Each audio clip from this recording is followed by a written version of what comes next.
조르딕 가문, 헌터헌터에서 등장하는 전설적인 암살 가문입니다.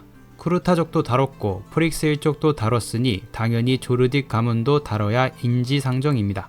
지난 영상들에서 일부 다뤘지만 오늘은 더 깊게 조르딕 일족과 가문의 비밀에 대해서 이야기 나눠보시죠. 조르딕 가문으로 인해 암흑대륙의 비밀이 풀어질 것입니다. 조르딕 가문의 구성과 지그 조르딕. 조르딕 가문은 전설적이라는 묘사가 붙는 것에 비해 그 구성과 소재지까지 대외적으로 널리 알려져 있습니다. 쿠크르 마운틴에 위치한 이들의 본거지는 해당 지역의 유명한 관광 명소로도 알려져 있을 정도이죠. 대놓고 입구 앞까지 관광버스가 대기하는 모습을 보여주는데 이것 역시 클리셰 파괴범인 토가시스러운 위트 있는 요소라고 할 수 있겠네요. 그러나 이런 개방적인 설정과 다르게 조르딕 가문은 정말 많은 비밀을 숨기고 있습니다. 그 구성원조차 상당히 베일에 쌓여 있죠. 몇 번이나 설정이 바뀌었고 심지어 지금 이 순간에도 소리소문 없이 바뀌고 있을지도 모릅니다. 처음 원작 작품에서 알려진 조르딕가의 구성원은 다음과 같았습니다. 총 10인으로 구성되어 있고 증조부, 조부, 조모, 아버지, 어머니, 그리고 5명의 형제들이죠.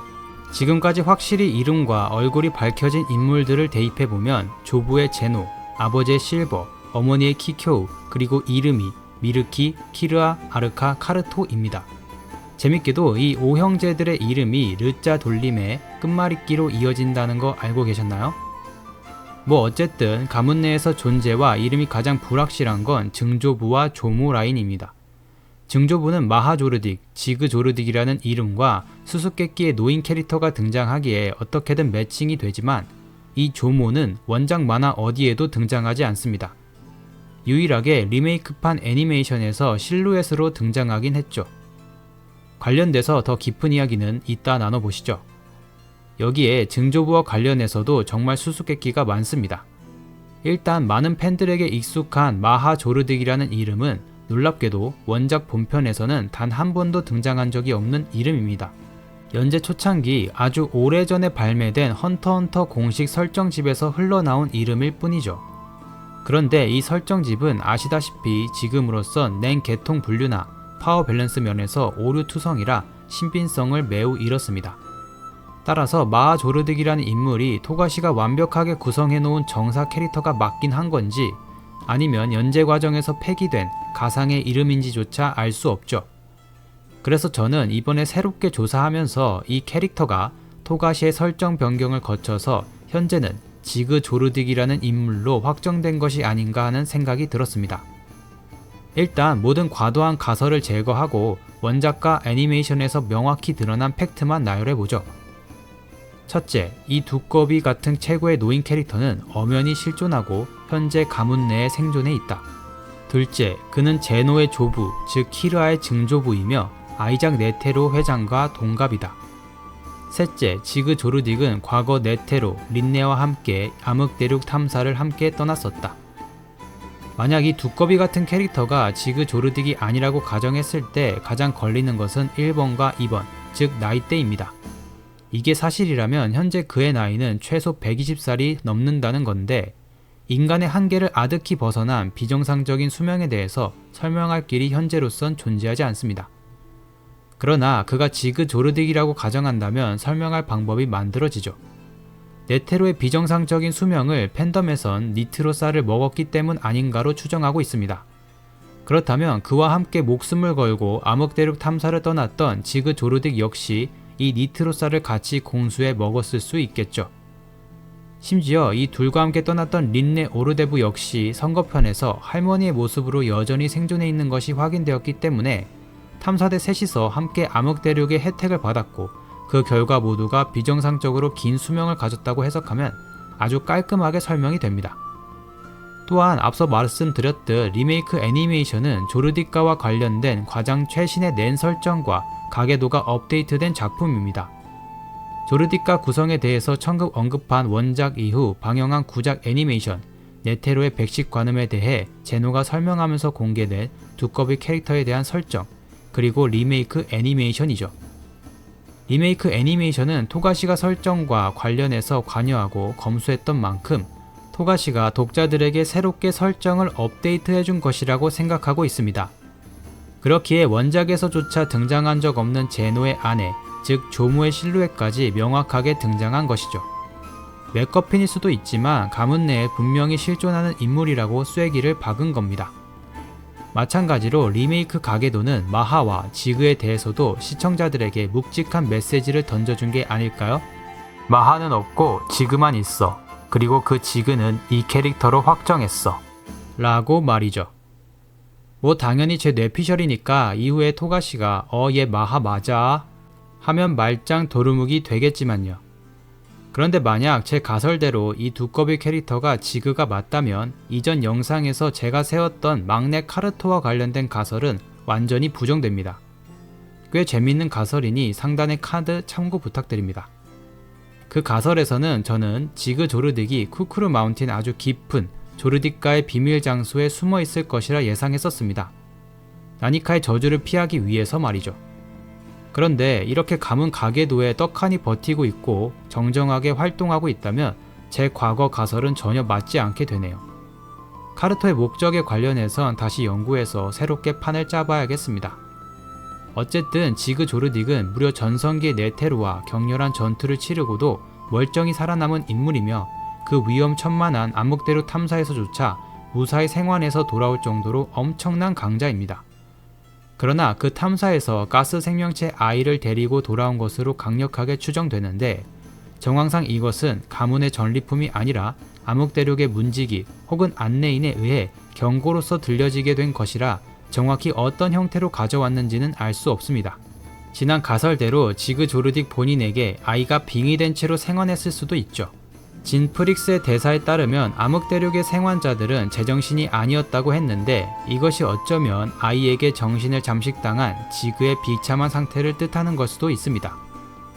밝혀지지 않은 방법으로 지그에게 빙의된 아이가 세대를 거쳐 아르카에게 넘어간 걸 수도 있겠네요.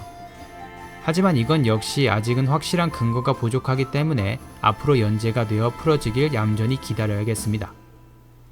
이처럼 지그 조르딕 한 명만으로 해결되지 않은 떡밥이 너무나도 많습니다. 그러나 조르딕가에는 지그만큼이나 많은 떡밥을 품고 있는 구성원이 있는데요. 바로 어머니 키쿄우 조르딕입니다. 키쿄우 조르딕, 유성가와의 제휴. 어머니 키쿄우는 얼굴을 감싼 붕대와 눈을 가린 기계 고글, 그리고 화려한 드레스라는 기괴한 디자인으로 등장부터 상당한 존재감을 드러냈습니다. 그녀 역시 인류 암살가이며 조르딕가의 당당한 안주인인 만큼 그 전투 실력이나 낸 능력도 상당할 것으로 추정됩니다.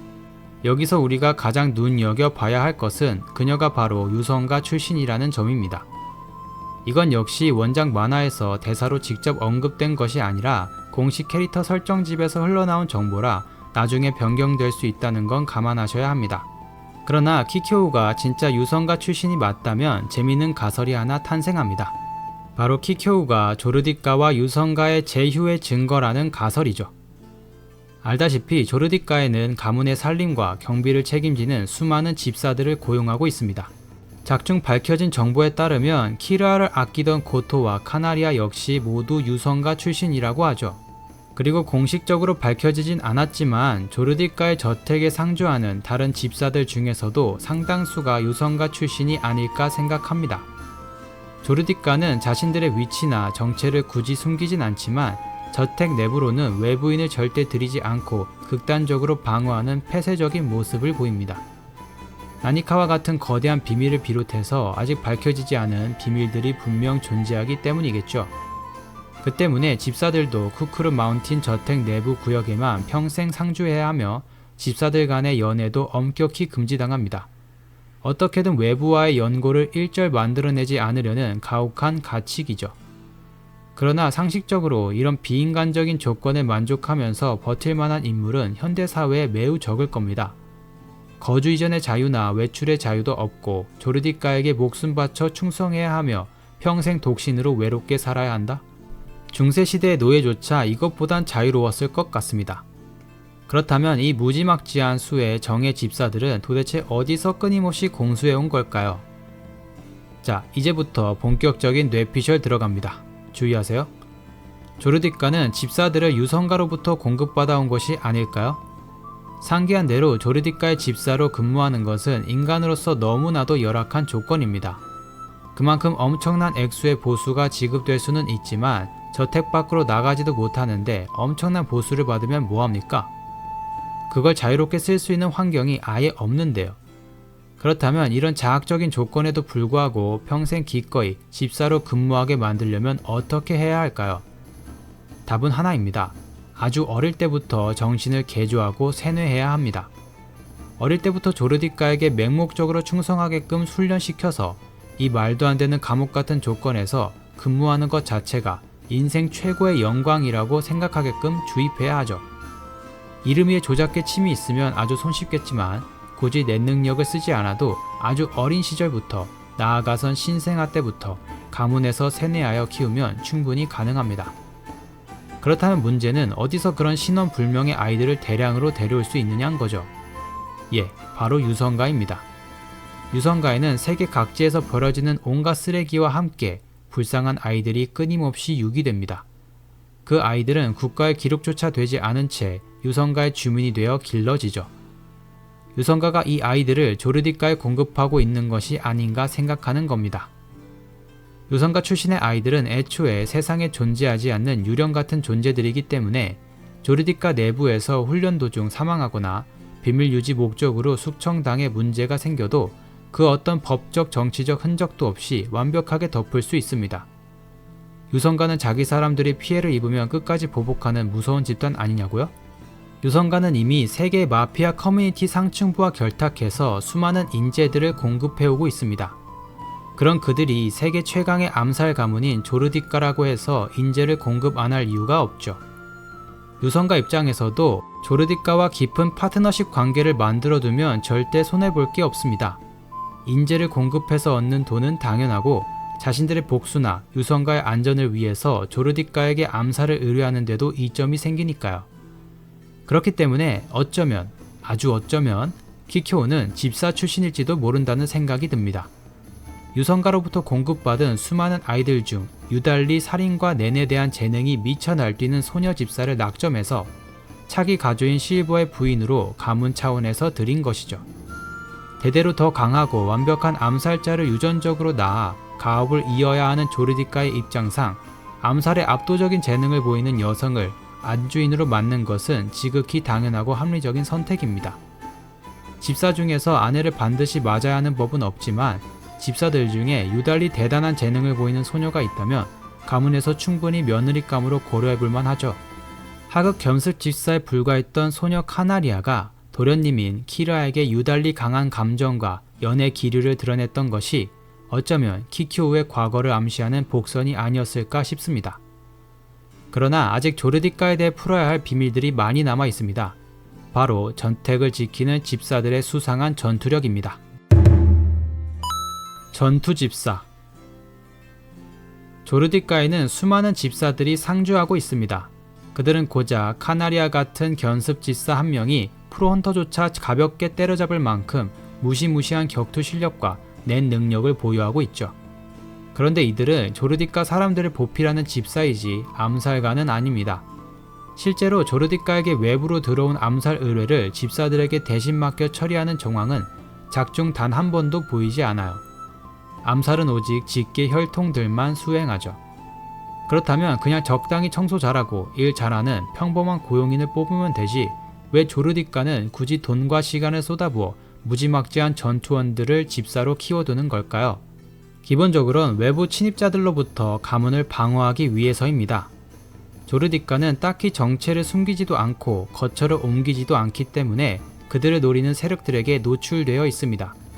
그렇기 때문에 하루가 멀다고 기어들어오는 하급 침입자들을 집사들이 알아서 커트해 주어야 조르디카 인물들이 귀찮고 잡다한 일에서 벗어나 암살 비즈니스와 수련에만 집중할 수 있는 거죠. 물론 가문의 치명적인 비밀들을 지키기 위한 목적도 있겠지만 이르미가 나니카의 힘을 시험하느라 죽은 집사만 67명이었습니다. 소모품으로 죽은 수만 이 정도인데 죽지 않고 살아남은 집사들의 규모는 훨씬 더 크겠죠. 아무리 방어용이라지만 이건 좀 과하지 않나요? 무슨 카킨 제국의 왕위 계승전에서 왕자들이 사설병 군대를 두는 것도 아닌데 말이죠. 정말 그렇다면 어떨까요? 조르디카는 차기 가주를 뽑는 계승전을 치르며 계승전이 일어나면 집사들이 각 형제들의 군대가 되어 사설병으로서 참전한다는 가설입니다. 조르디카 계승전. 조르디카의 계보에는 의미심장한 부분이 있습니다. 현재 키르아의 세대를 제외하면 아버지 실버의 세대부터 위로 올라가는 각 세대의 생존 인원이 신기하게도 단 한 명씩이라는 점입니다. 현 가주 실버, 조부 제노, 증조부 지그까지 모두 가문을 대표하는 독자들 뿐입니다. 조르디카 같이 세계적인 규모를 자랑하고 가업을 끔찍이 잇는 명문 가문이 무려 3세대에 걸쳐서 기적처럼 외동아들만 태어났던 걸까요? 상식적으로 그럴 리는 없을 겁니다. 실제로 키르아의 세대만 봐도 형제가 무려 5명이나 되죠. 그렇다면 왜 키르아의 윗세대들은 약속이라도 한 듯 가문에 딱 한 명씩만 살아남아 있는 것이냐? 바로 차기 가주의 자리를 정하는 피비린내 나는 가문 계승전에서 최후의 승자인 1인만이 살아남아 나머지를 숙청했기 때문이 아니냐는 겁니다. 물론 이건 역시 제 뇌피셜이고 소설입니다. 그냥 우연히 실버나 제노의 세대에는 진짜 외동뿐이었을 수도 있고 사실 다른 형제들은 잘 살아있고 쿠크르 마운틴이 아닌 다른 곳에서 지내고 있는 걸 수도 있죠. 그런데 잔혹한 설정을 사랑하는 토가시의 특성상 이쪽으로도 충분히 생각할 수 있을 것 같습니다. 그 근거로 집사들의 소속을 들 수 있습니다. 나니카 에피소드에서 처음으로 등장한 묘한 설정이 있습니다.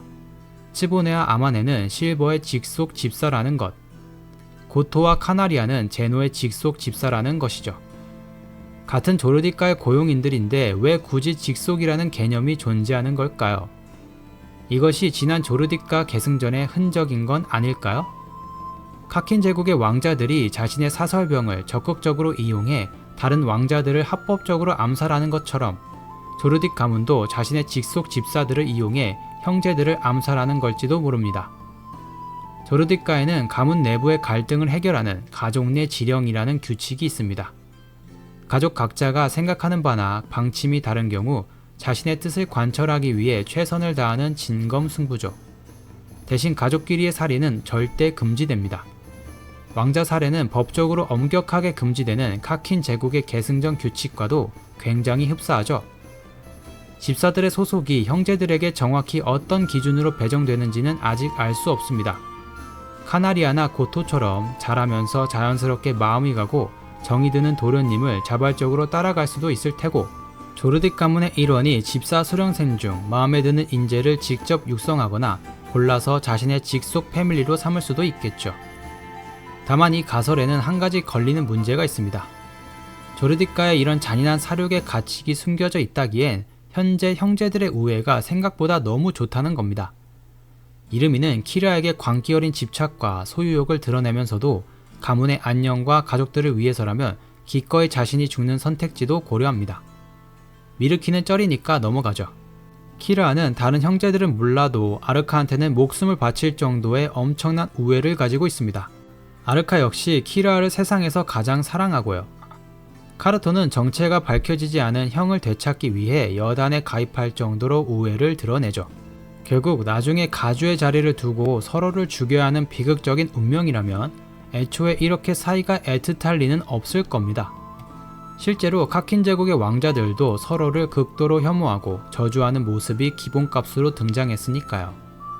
그러나 카킨의 왕자들은 자신들이 왕족으로 태어난 이상 왕자는 결국 하나뿐이라는 잔인한 진실을 성장하면서 자연스럽게 알 수밖에 없습니다.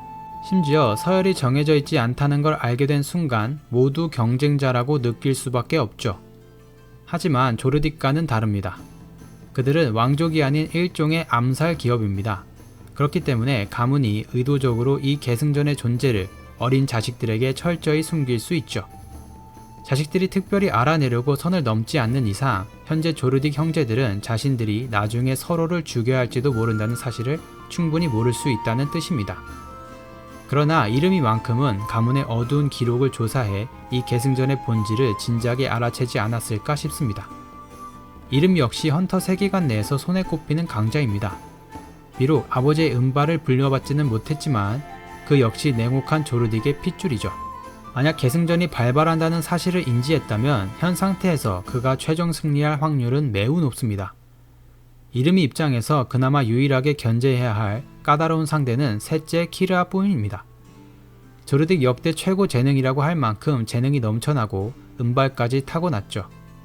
물론 역대 최고 재능은 아르카입니다. 관련 내용은 카드 참고해주세요. 그러나 아르카는 이미 조르딕가에선 가족이 아닌 무언가로 규정했기에 경쟁자가 아닙니다. 그러면 이름이 입장에선 키르아만 견제하면 가문은 자기 손아귀에 들어온 셈이겠네요. 그래서 이름이는 행동했습니다.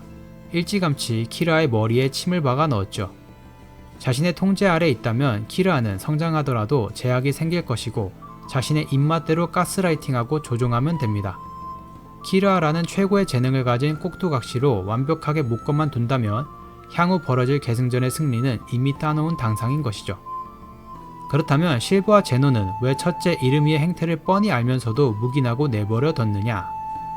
지난 영상에서 전 이걸 단순히 가족 내 지령의 결과라고 해석했습니다만 이 계승전이라는 새로운 가설을 대입하니 앞뒤가 아주 흥미롭게 맞아떨어집니다. 가문 입장에선 이건 가족 내 지령의 문제가 아니라 계승전과 관련해서 직접적인 살인이 아니라면 개입하지 않는다가 원칙이 아닐까 합니다. 지난 암흑대륙 영상에서 다루었던 카킨 제국의 불공평한 계승전 구조 때와 마찬가지로 진정 조르딕 가문을 이끌어갈 차기 가주가 될 제목이라면 이런 견제쯤은 스스로 이겨내서 승리해야 한다고 믿는 게 아닐까 합니다. 만약 키르아가 이걸 극복하지 못한다면 가주에 오를 제목이 아니었던 것으로 그만인 거죠. 그러나 키르아는 스스로 이르미의 주박에서 벗어났고 실버와 제노의 믿음에 부합했습니다. 실버와 제노는 아마 굉장히 뿌듯해하지 않았을까 합니다. 하지만 정작 주박에서 벗어난 키르아는 가주의 자리에는 관심도 없고 아르카를 지키기 위해 조르딕가와의 인연을 영원히 끊어버리려 하죠. 그러나 가문의 잔혹한 계승전이 시작하면 키르아는 절대 그 피바람으로부터 자유로울 수 없을 겁니다. 이르미의 집착이 아니더라도 그가 가주 자리를 차지하기 위해선 키르아와 아르카가 살아있어선 안 될 테니까요. 그 이유가 어떻게 되었든 키르아는 조르딕가와의 질긴 인연을 어떻게든 마무리 지을 수밖에 없을 것 같습니다. 그리고 그때가 오면 츠보네와 카나리아와 같은 집사들이 기꺼이 키르아의 직속이 되어 든든한 아군이 되어주는 그림이 나오지 않을까요? 마지막으로 조르딕가와 관련된 재밌는 떡밥을 하나 더 다뤄보죠. 조르딕가와 암흑대륙의 연관성입니다. 조르딕가와 암흑대륙. 지난 영상에서 조르딕가 역시 크루타족과 프릭스 1족과 더불어 암흑대륙의 유전 형질이 짙게 남은 일족이라고 소개했었습니다. 크루타족은 붉은 눈이 발현되어 전체 오우라가 상승하고 강화되는 형태를, 프릭스 1족은 재치에 대한 압도적 재능과 동물과의 소통을, 조르딕가는 신체 변형과 신체 저항성에 특화된 형질을 가지고 있는 것 같다고 했죠. 그리고 이런 암흑대륙 유전 형질은 키르아와 같은 은발과 함께 발현되는 것으로 키르아, 실버, 제노에게만 보이는 특징이었습니다. 그러나 이것 외에도 조르딕가에는 암흑대륙과 연관될 수 있는 요소들이 존재합니다. 바로 시험의 문과 미케입니다. 조르딕가가 거주하는 쿠크루 마운틴의 저택에는 거대한 정문이 존재합니다. 자물쇠로 잠겨있지도 않고 꼭꼭 숨겨져 있지도 않고 대놓고 우뚝 세워져 있죠. 그러나 그 차원이 다른 육중한 무게와 무시무시한 규모 때문에 일반적인 침입자들은 그것이 열 수 있는 문이라는 사실조차 인지하지 못하고 정문 옆 경비실에 있는 열쇠를 억지로 빼앗아 가짜 문을 열고 침입하게 됩니다. 그러나 이것은 조르딕가가 침입자들을 걸러내기 위해 설계한 함정입니다. 정식 문이 아닌 가짜 문을 통해 편법으로 통과한 자는 그 즉시 조르딕가의 경비견 미케의 끔찍한 먹이가 되어 사냥당합니다. 미케의 무조건적인 공격을 받지 않고 조르딕의 영토를 무사히 통과하기 위해선 반드시 정면에 위치한 거대한 시험의 문을 통과해야만 합니다. 이 시험의 문은 1문부터 시작해 단계별로 무게가 4톤, 8톤, 16톤으로 기하급수적으로 늘어나며 오로지 순수한 신체 힘으로만 열리게 설계되어 있습니다. 연재 초반 공과 크라피카 레오리오는 이 문을 제 힘으로 통과하기 위해 집사 수이실의 가혹한 특훈을 받았고 결국 무사히 자격을 증명하여 통과했기에 미케의 공격을 받지 않고 키르아를 만나러 갈 수 있었죠. 그런데 이 정문 시스템이 어째서 암흑대륙과 깊게 관련되어 있다는 걸까요? 단순히 미케가 마수라는 사실 때문에? 물론 그것도 틀린 말은 아닙니다. 현재 인간 본토에 존재하는 마수와 마물들은 고대 암흑대륙으로부터 기원에 정착한 생물들이니까요.